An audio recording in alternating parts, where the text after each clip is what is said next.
बड़ी खबर आपको बता देते हैं, लाडली बहनों को लेकर जीतू पटवारी का बड़ा और विवादित बयान सामने आया है।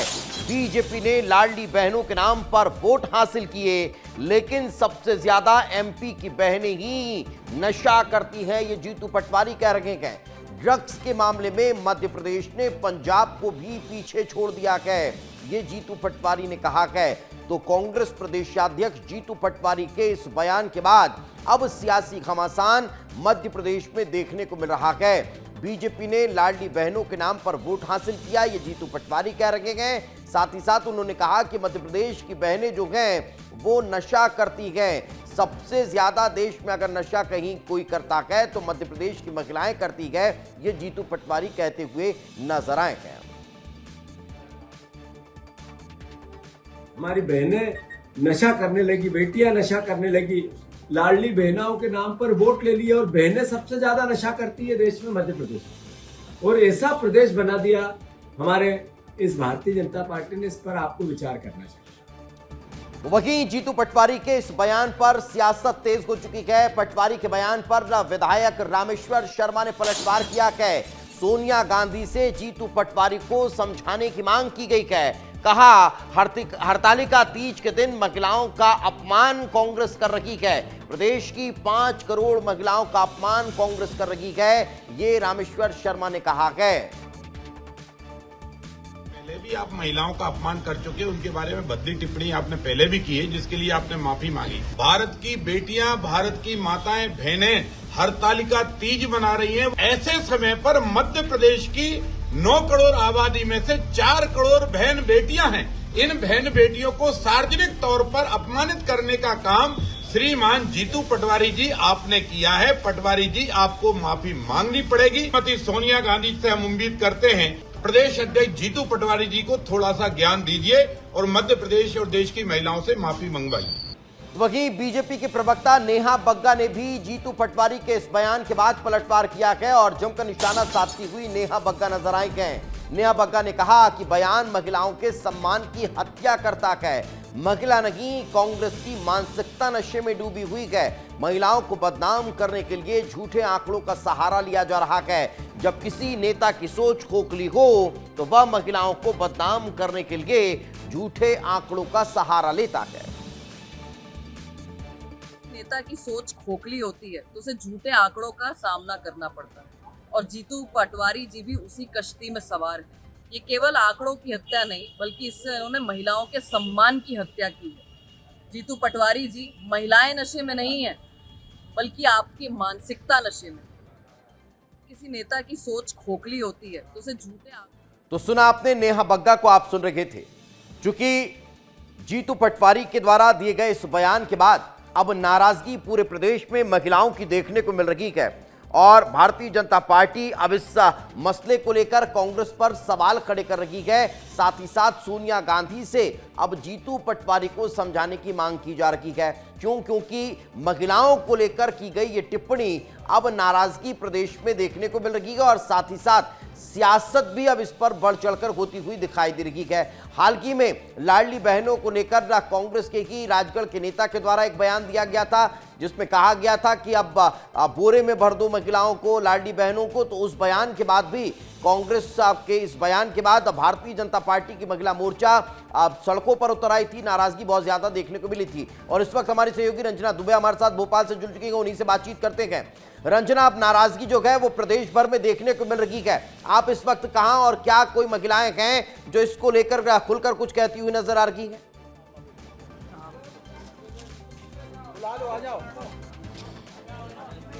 देखिए दीपेश, जिस तरीके से कांग्रेस प्रदेश अध्यक्ष जीतू पटवारी ने बयान दिया है उसको लेकर महिलाओं में नाराजगी तो है, लेकिन अगर इस बयान के कई मायने निकाले जाएं तो ये कहा जा सकता है कि जिस तरीके से मध्य प्रदेश में आधी आबादी बहुत ज्यादा मजबूत स्थिति में है और जब सरकार बनाने में बहुत अहम भूमिका रहती है, और इसीलिए आप देखिए कि मध्य प्रदेश में इस बार लाडली बहनों ने ही सरकार बनाने में अपनी अहम भूमिका निभाई है। लेकिन कांग्रेस नेता जिस तरीके से बयान दे रहे हैं उसके बाद कांग्रेस के लिए ज़रूर बहुत बड़ी मुश्किलें इस बयान के बाद खड़ी होती हुई नजर आ रही है, क्योंकि एक बड़ा प्रदर्शन अभी हमने कांग्रेस नेता के बयान के बाद देखा था कि प्रदेश भर में अलग अलग जिलों में जो महिलाएं हैं वो सड़कों पर उतरी थी। लेकिन अब जिस तरीके से बयान दिया है उसको लेकर भी अब महिलाएं, ग्रामीण इलाके की महिलाएं हैं, क्योंकि इस वक्त एक स्टोरी के लिए हम गाँव में पहुंचे हैं और महिलाओं से पूछते, देखिए आप लोगों का क्या कहना है, क्योंकि कांग्रेस प्रदेश अध्यक्ष जीतू पटवारी ने कहा है कि सबसे ज्यादा महिलाएं शराब पीती हैं। आपको लगता है कि ये बयान शर्मनाक है या ऐसे बयान नेताओं को नहीं देने चाहिए? हमने इधर नहीं पीते हैं मैडम, इधर कुछ नहीं होता है। आप नहीं पीते, लेकिन ऐसे बयान नेताओं को नहीं देने चाहिए? गलत बोला, ऐसे इधर नहीं होता है। अरे महिलाओं के बारे में ऐसे बयान नहीं देना चाहिए, ये पूछ रही। नहीं देने चाहिए इस बयान। शर्मनाक है या नहीं? हाँ, आप शर्म। क्या चाहती हैं? माफी मांगे या ना मांगे? माफी मांगना। आपको क्या लगता है ये बयान महिलाओं का अपमान है? हाँ, कमान है। दीपेश, अब तो ये ग्रामीण इलाके की महिलाएं ये कह रही है हमारे गांव में ऐसा कोई महिलाएं नहीं करती, तो जाहिर सी बात है कि महिलाएं जो है अधिकतर घर चलाती हैं। हालांकि बिल्कुल यही एक सबसे बड़ा सवाल उठता है कि जहां एक तरफ जो भारतीय जनता पार्टी भी खड़ा कर रखी गई है सवाल कि आज हरतालिका तीज का दिन है, जिस दिन निर्जला व्रत महिलाएं रखती हैं, और उस दिन महिलाओं को शराबी बता देना, ये किस मानसिकता की तरफ इशारा कर रहा है, इसको लेकर भारतीय जनता पार्टी सवाल खड़े कर रखी है। माला सिंह ठाकुर जी हमारे साथ जुड़ी हुई हैं, समाजसेवी हैं। माला जी, बहुत बहुत स्वागत है आपका विस्तार न्यूज पर। आप क्या सोचती हैं जीतू पटवारी जिस तरह का बयान दे रखे हैं इसको लेकर? मुझे लगता है कि बहुत शर्मनाक बात है। स्वाभाविक रूप से हम जिस प्रदेश में रहते हैं वहाँ लगातार संस्कार संस्कृति के लिए वो प्रदेश जाना जाता है। मैं मूल रूप से माँ अहिल्या की नगरी से आती हूँ। इस प्रकार से किसी भी विषय में सार्वजनिक रूप से महिलाओं के लिए इस प्रकार से बयान देना मुझे लगता है कि बहुत घृणास्पद भी है, और एक राजनीतिक व्यक्ति को इस बात का विशेष ध्यान रखना चाहिए कि किसी भी विषय को लेकर के सार्वजनिक रूप में सभी महिलाओं को कटघरे में खड़ा करना कहाँ तक उचित है। पहली बात कि तथ्यहीन बातें जो है वो सामने लाई गई, और स्वाभाविक रूप से कि हम लगातार अपनी संस्कृति को मानते हैं, परंपराओं को मानते हैं। मध्य प्रदेश वो प्रदेश है जिसको पूरे देश की सांस्कृतिक राजधानी भी कहा जाता है, तो ये बहुत दुखद है। और जिस प्रकार से लाडली बहनों की बात कही जा रही है, तो स्वाभाविक रूप से बहनों को, माताओं को जो लगातार अपने संस्कार संस्कृति परंपरा को मानती हैं, कुछ एकाध प्रतिशत अगर कुछ ऐसी महिलाएं होंगी, वो अगर उनके लिए वो कहीं पूरे पॉप प्रदेश की कल्चर का महिलाओं जिक्र को तो नहीं कर रहे इस थे जीतू प्रकार से पटवारी। कटघरे में खड़ा करना। मैं उस दिशा में बात करना चाह रहा हूं कि कहीं वो पॉप कल्चर का जिक्र तो नहीं कर रहे थे, और करते करते कहीं बातें डाइवर्ट करते हुए इधर घूम गए बीजेपी पर सवाल खड़े करते करते। यदि पॉप कल्चर का जिक्र भी कर रहे होंगे तो उन्हें ये सोचना चाहिए कि वो स्वयं भी इस प्रदेश में रहते हैं। जितनी जिम्मेदारी हम सबकी है कि प्रदेश में संस्कार संस्कृति बनी रहे, ऐसी सारी बातें जो है उसका विचार हो, उसकी चिंता सभी को करना चाहिए, पहली बात। दूसरा, जहाँ तक पॉप कल्चर का सवाल है, तो हम जैसे जितने भी लोग हैं वो लगातार इसलिए सक्रिय भूमिका निभाते हैं कि समाज में इस प्रकार की जो विकृतियां हैं वो समाप्त होना चाहिए। लेकिन मैं पुनः कहना चाहूंगी कि 0.01% के आसपास कुछ महिलाओं के कारण प्रदेश में जितनी भी मातृशक्ति है उनके लिए इस प्रकार का विषय कहना ये बिल्कुल गलत है। बिल्कुल, तो अब इसके लिए मैं आपसे समझना चाहूंगा कि क्या कोई मांग आप उठाने वाली हैं जीतू पटवारी के इस बयान को लेकर, चूंकि महिलाएं बहुत ज्यादा आहत हुई है। आज हरतालिका तीज का दिन है, निर्जला व्रत, और उस व्रत के दौरान ये कह देना कि महिलाएं शराबी हैं, मध्य प्रदेश में सबसे ज्यादा शराब महिलाएं पीती हैं, तो उसको लेकर आप क्या कोई मांग करती हैं? जीतू पटवारी जी लगातार महिलाओं को लेकर के बयान देने के लिए प्रसिद्ध है। हम कई वर्षों से लगातार उनके बयान मातृशक्ति के लिए सुन रहे हैं। मुझे लगता है कि ये बहुत दुखद है कि किस प्रकार से मातृशक्ति के विषय में बिना सोचे, बिना विचार किए, इतने बड़े दायित्व पर होने के बाद इस प्रकार के विषयों को समाज में सार्वजनिक रूप से बोलना, ये बहुत घृणास्पद है। दूसरा, स्वाभाविक रूप से मैं आग्रह करना चाहती हूँ कि उनको इस विषय के लिए माफी मांगना चाहिए। स्वाभाविक रूप से यदि अपने वो घर परिवार की मातृशक्ति से भी बात करेंगे तो उनकी माँ भी उस बात के लिए उनका कान जरूर खींचेगी। राजनीतिक तौर पर देखें तो इस बयान के क्या मायने हो सकते हैं, आपको क्या लगता है? चूंकि आप बहुत ज्यादा सक्रिय रहती हैं, समाज में बहुत ज्यादा काम करती हैं, इस तरह के बयान के पीछे क्या कोई वजह हो सकती है? अगर वो ये बयान दे रखे हैं तो कहीं कोई तथ्य होंगे, कोई आंकड़े होंगे, उस आधार पर अगर वो कोई ये बात कर रखे हैं तो इसे कैसे देखा जाएगा? दीपेश भाई, राजनीति से मेरा सीधा कोई सरोकार नहीं है, लेकिन स्वाभाविक रूप से जब हम सामाजिक क्षेत्र में काम करते हैं तो जिस प्रकार के जो बयान है वो कहीं ना कहीं ऐसे लोग जो एक प्रकार से मातृ देवो भव इस भाव के साथ समाज में काम करते हैं उनके सामने प्रश्न खड़ा करने वाला काम है।